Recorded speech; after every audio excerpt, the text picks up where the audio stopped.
Last video में हम लोग ये देख रहे थे कि एफआईआर का रजिस्टर करवाना हमारे लिए क्यों ज़रूरी है, क्यों इतना इंपॉर्टेंट है हमारा एफआईआर का दर्ज करवाना पुलिस स्टेशन में। ठीक है, तो इसी के साथ हमारा जो लास्ट भी था ये टॉपिक ये भी कवर हो गया है। तो पूरे जनरल कंसेप्ट थे जो एफआईआर के, वो हम लोग ने एक एक करके पढ़ लिए, जिसमें हम लोग ने रेमडीज पढ़ा कि अगर कोई एफआईआर ना लॉन्च करे तो क्या कर सकते हैं, क्रिप्टिक इन्फॉर्मेशन देखा, फिर जीरो एफआईआर पढ़ा, देन इवेंट एफआईआर पढ़ा, then FIR by a child और ल्यूनाटिक पढ़ा, फिर consequences of delay in FIR की देर से एफआईआर दर्ज होगी तो क्या होगा, मल्टीपल और क्रॉस एफआईआर को जाना यानी कि टाइप्स ऑफ एफआईआर को हमने समझा। देन फिर हम लोग एविडेंशियरी वैल्यू ऑफ एफआईआर को पढ़े थे, यानी कि एफआईआर एज एन एविडेंस कब और कैसे इस्तेमाल किया जा सकता है। फिर लास्ट में हम लोग ने एफआईआर के रजिस्ट्रेशन के बारे में पढ़ा। तो पूरा एफआईआर का कॉन्सेप्ट अब अच्छे तरीके से कवर हो चुका है। ठीक है, जब लास्ट में हम लोग कल 9th टॉपिक में पढ़ रहे थे, 9th टॉपिक को जो हम लोग पढ़ रहे थे, तो उसमें हम लोग ने कुछ स्पेसिफिक केस लॉज को डिस्कस किए थे। ठीक है, अब 9th से रिलेटेड हमने केस लॉज देख लिए थे, लेकिन जो बचे ऊपर के जो टॉपिक्स है इनका क्या किया जाए, इसमें भी कुछ स्पेसिफिक केस लॉज होंगे ही होंगे। ठीक है, क्योंकि हर स्पेसिफिक कॉन्सेप्ट केस लॉ पे बटा हुआ। ठीक है, केस लॉज में बेसिकली क्या हो रहा है कि अगर कुछ स्पेसिफिक कोर्ट की गाइडलाइन है जिसमें कोर्ट ने कुछ स्पेसिफिक जजमेंट दिया है या कुछ अपनी बात को रखा है, तो उसको हम लोग को टॉपिक के साथ पढ़ना बहुत जरूरी है। इसको मैंने पहले नहीं पढ़ाया, लेकिन मैं अभी इसको बाद में कवर कर रहा हूँ। ठीक है, तो स्पेसिफिक स्पेसिफिक कॉन्सेप्ट के ऊपर एक प्रॉपर केस लॉज बना हुआ है। ठीक है, तो अब केस लॉज को देखते हैं,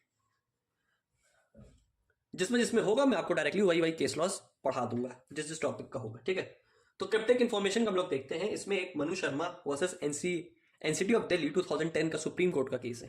ठीक है, क्रिप्टिक इन्फॉर्मेशन को हम लोग अभी डील कर रहे हैं। इसमें केस का क्या नाम दिया गया है, Manu Sharma versus NCT of Delhi 2010 supreme court. क्या बोला गया इसमें, इसमें यह बताया गया जो ऑनलाइन एफआईआर होगी, है ना, जो कहने का मतलब है कि अगर कोई स्पेसिफिक पर्सन है वो टेलीफोन के बेसिस में मैसेज के थ्रू अगर अपनी बातें बता रहा है पुलिस ऑफिसर को, तो वो एफआईआर नहीं है। ठीक है, क्या मतलब उसका, the purpose of telephonic messages is not to launch an FIR, कि हम यहां पे अगर टेलीफोन के थ्रू कुछ स्पेसिफिक सिचुएशन में कुछ स्पेसिफिक इंफॉर्मेशन दे रहे हैं पुलिस ऑफिसर को, तो वो एफआईआर की तरह ट्रीट नहीं की जाएगी। ठीक है, ऐसी सिचुएशन में क्या हो सकता है, या तो हम खुद चले जाएं स्पेसिफिक पुलिस स्टेशन में एफआईआर दर्ज करवाने, या फिर पुलिस ऑफिसर को स्पेसिफिक अक्रेंस इवेंट पे, यानी कि जहां पे क्राइम सीन हुआ है उस जगह पे आना होगा और फिर वहां पे एफआईआर को लिखना पड़ेगा। अब देखते हैं इस पे कि अगर डिले एफआईआर दर्ज करवाई गई है तो उसमें क्या सिचुएशन है। ये हम लोग ये टॉपिक हम लोग पढ़ चुके थे। अब इसका केस लॉ देखते हैं। इसमें है, इसमें केस लॉ है जिसका नाम है Gurmeet Singh versus state of Punjab, 1996 supreme court का ये केस है। ठीक है, पहला केस इसका था, ये दूसरा केस है इसका। ठीक है, क्या बताया गया इसमें, इसमें बताया गया कि अगर एफआईआर के केसेस, अगर रेप के केसेस में एफआईआर डिले हो रही है, डिले दर्ज करवाई जा रही है, तो यहां पे कोर्ट को एक्सप्लेनेशन हमें नहीं देना पड़ेगा। सुप्रीम कोर्ट का क्या कहना है, the honourable supreme court hold that in the cases of rape the delay in lodging the FIR is self explained. क्या बताई जा रही है इसमें बात, supreme court held that in the cases of rape, the delay in lodging the FIR, in lodging the FIR is self-explained। यानी कि हमें रेप के मैटर में एफआईआर डिले अगर दर्ज करवाई जा रही है तो हमें उस चीज को नहीं समझाना है कोर्ट को, क्यों एफआईआर क्यों डिले हुई, बाकी सब सिचुएशन में हमें बताना पड़ेगा रीजन। ठीक है, हम लोग पढ़े थे ना कॉन्सेप्ट कि एफआईआर अगर टाइम से दर्ज हो गई तो कोई बात नहीं, अगर डिले होती है तो रीजन आप उसको स्पेसिफिक रीजन कोर्ट के सामने पेश करिए, जिससे कोर्ट फिर सेटिस्फाई होगा कि आपकी बात सच है, हम आपकी एफआईआर की डिले करवाने की सिचुएशन को समझ रहे हैं। ठीक है, नहीं होगी स्पेसिफिक सफिशिएंट रीजन से सेटिस्फाई, तो फिर नहीं होगी एफआईआर दर्ज, नहीं लिया जाएगा उस केस को एज अ सीरियस मैनर में। ठीक है, लेकिन रेप केसेस में हमें एफआईआर डिले अगर होती है बाय चांस, तो हमें वहां पे कोई रीजन नहीं एक्सप्लेन करना है कोर्ट के सामने। ये इसमें Gurmeet Singh versus state of Punjab के केस में कहा गया था। अब देखते हैं मल्टीपल एंड क्रॉस एफआईआर का केस लॉ। ठीक है, देखिए इसमें दो केस लॉ बताए गए हैं।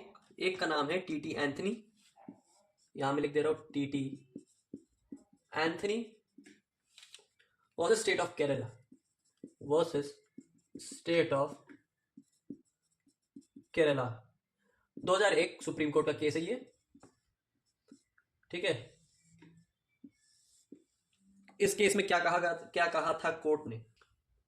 देखिए इस केस में ऑनरेबल सुप्रीम कोर्ट ने कहा था कि जैसे मान लीजिए तमाम एफआईआर दर्ज करवाई गई हैं, FIR number 1, FIR number 2, FIR number 3, 3-4 multiple FIR अलग अलग थाने में अगर किसी पर्सन ने दर्ज करवाई गई है, तो इसमें क्या करेगी कि इसमें देखिए हाईकोर्ट की इनहेरेंट पावर्स एक्टिव होगी और फर्स्ट एफआईआर को सिर्फ ट्रीट किया जाएगा as a statement during the course of investigation. ठीक है, केवल सिंगल एफआईआर जो सबसे पहले दर्ज करी गई थी थाने में, उसको ही हम लोग एज अ इन्वेस्टिगेशन का पार्ट समझेंगे, बाकी रेस्ट एफआईआर को हाईकोर्ट क्वैश कर देगी। इसमें सुप्रीम कोर्ट का कहना था कि क्वैश करके वो फिर चली जाएगी 181 बीएनएसएस में, यानी कि एज अ पुलिस स्टेटमेंट के मैनर में, यानी कि जो पुलिस के सामने जो व्यक्ति कन्फेशन दे रहा है या किसी बात का स्टेटमेंट दे रहा है, यानी कि 161 सीआरपीसी में जो दी गई थी बात, उसमें वो ट्रीट कर ली जाएगी, बाकी की रेस्ट एफआईआर। लेकिन जो प्राइमरी एफआईआर होगी, जो फर्स्ट एफआईआर होगी, उसको ही हम लोग as a source of investigation मानेंगे। अब मैं इसको आपको यहां पे लिख दे रहा हूं। First FIR will be treated as statement during the course of investigation, during the course of investigation। पहली एफआईआर को हम लोग एज ए इन्वेस्टिगेशन मानेंगे। ठीक है, एंड अदर सब्सिक्वेंट बाद की जो बची हुई एफआईआर हैं will be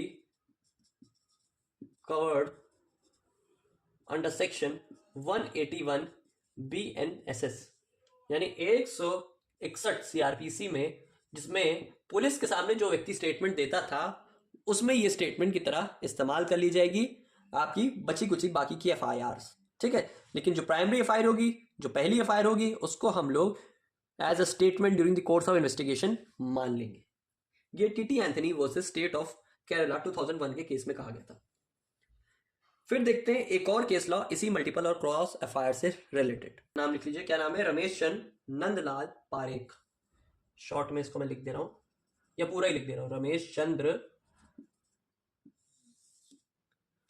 Chandra Nandlal Parekh versus state of Gujarat 2006 supreme court. इस केस में क्या कहा गया था? देखिए इसमें उसी के बाद की स्टेटमेंट को ऐड किया गया था इस केस में। इसमें यही सिंपली कहा गया है कि द रीजन, लिख दे रहा हूं, the reason behind the exercise of power to quash the rest FIR is to prevent multiplicity of proceedings। क्या मतलब हुआ स्टेटमेंट का? इसका कहने का मतलब यह है कि हम फालतू की एफआईआर को जो बाद में दर्ज कराई गई है, इसको हम लोग इसलिए हटा रहे हैं या क्वैश कर रहे हैं ताकि कोर्ट के ऊपर कोई बर्डन न क्रिएट हो, प्रोसीडिंग में कुछ इश्यूज ना आए, सारा कुछ चीजें एक एप्रोप्रिएट मैनर में चलती रहे और फ्री एंड फेयर ट्रायल हो, ताकि एक specific form of justice specific person को मिल सके, है ना। अगर एप्रोप्रिएट मैनर में अगर हम ढेर सारी एफआईआर दर्ज करवा लें, मुकदमा इधर भी चला लें उधर भी चला लें, तो फिर एक तो प्रॉब्लम क्रिएट करेगा ना, दोनों के लिए एप्रोप्रिएट नहीं है। आई होप आपको आज की वीडियो का टॉपिक अच्छे से समझ आया हो और इससे रिलेटेड सारे कॉन्सेप्ट क्लियर हुए हों केस लॉस के साथ। तो मिलते हैं फिर बीएनएसएस की नेक्स्ट वीडियो में।